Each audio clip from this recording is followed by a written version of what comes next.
ഇന്ന് പുറത്തു വന്ന രണ്ട് ക്രിക്കറ്റ് ന്യൂസാണ് നമ്മൾ ഇന്നത്തെ വീഡിയോയിൽ നോക്കുന്നത്. ആദ്യത്തെ അപ്ഡേറ്റ് RCB ടീമിനെ സംബന്ധിക്കുന്നതാണ്. RCBക്ക് ഇതുവരെ ഒരു കപ്പ് നേടാൻ സാധിച്ചിട്ടില്ല. ഇപ്രാവശ്യം ഡുപ്ലസി ആയിരുന്നു RCBയുടെ ക്യാപ്റ്റൻ. ഇപ്പോഴിതാ ഡുപ്ലസി RCBയുടെ ക്യാപ്റ്റൻ സ്ഥാനം രാജിവെക്കാൻ പോകുന്ന റിപ്പോർട്ടാണ് വന്നിരിക്കുന്നത്. അടുത്ത IPL 2025 പുതിയൊരു ക്യാപ്റ്റനായിരിക്കും RCB ടീമിനെ. ഡുപ്ലസി RCBയിൽ നിന്ന് പടിയിറങ്ങാൻ പോവുകയാണ്. RCBയുടെ പുതിയൊരു ക്യാപ്റ്റൻ ആരാകുമെന്നത് വ്യക്തമല്ല. ഡുപ്ലസി ക്യാപ്റ്റൻ സ്ഥാനത്ത് നിന്ന് നീങ്ങിയിരിക്കുകയാണ്. ഒരുപക്ഷെ അടുത്ത IPLലെ ലേലത്തിൽ പുതിയൊരു താരത്തെ RCB ക്യാപ്റ്റനാകാൻ സാധ്യതയുണ്ട്. അടുത്തൊരു അപ്ഡേറ്റ് സഞ്ജു സാംസണുമായി ബന്ധപ്പെട്ടതാണ്. IPL അങ്ങനെ കഴിയാറായി. ഇനി എല്ലാവരും കാത്തിരിക്കുന്നത് T20 വേൾഡ് കപ്പിനാണ്. ഇന്ത്യയുടെ ആദ്യത്തെ സന്നാഹ മത്സരം ജൂൺ 1-നാണ്. ബംഗ്ലാദേശാണ് ഇന്ത്യയുടെ എതിരാളികൾ. ഒരു സന്നാഹ മത്സരം മാത്രമേ ഇന്ത്യ കളിക്കുന്നുള്ളൂ. ഇപ്പോഴിതാ സഞ്ജു കോഹ്ലിക്ക് സന്നാഹ മത്സരം നഷ്ടപ്പെടുമെന്ന വാർത്തയാണ് വന്നിരിക്കുന്നത്.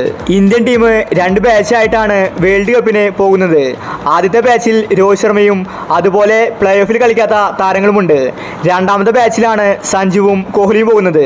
അതുകൊണ്ട് ആദ്യ ബാച്ചിലുള്ളവരായിരിക്കും സന്നാഹ മത്സരത്തിൽ കളിക്കാൻ പോകുന്നത്. കോഹ്ലിയും സഞ്ജുവും ആദ്യ മാച്ചിൽ നിന്ന് പുറത്തായിരിക്കുകയാണ്. അതുപോലെ തന്നെ സിറാജ്, ചഹലെ, ജയ്സ്വാൾ ഇവരും സന്നാഹ മത്സരത്തിൽ ഉണ്ടായിരിക്കില്ല. ബംഗ്ലാദേശിനെതിരെയാണ് സന്നാഹ മത്സരം. അപ്പോൾ ഇതുപോലത്തെ IPL ന്യൂസിന് വേണ്ടി ഈ ചാനൽ മറക്കാതെ സബ്സ്ക്രൈബ് ചെയ്യൂ.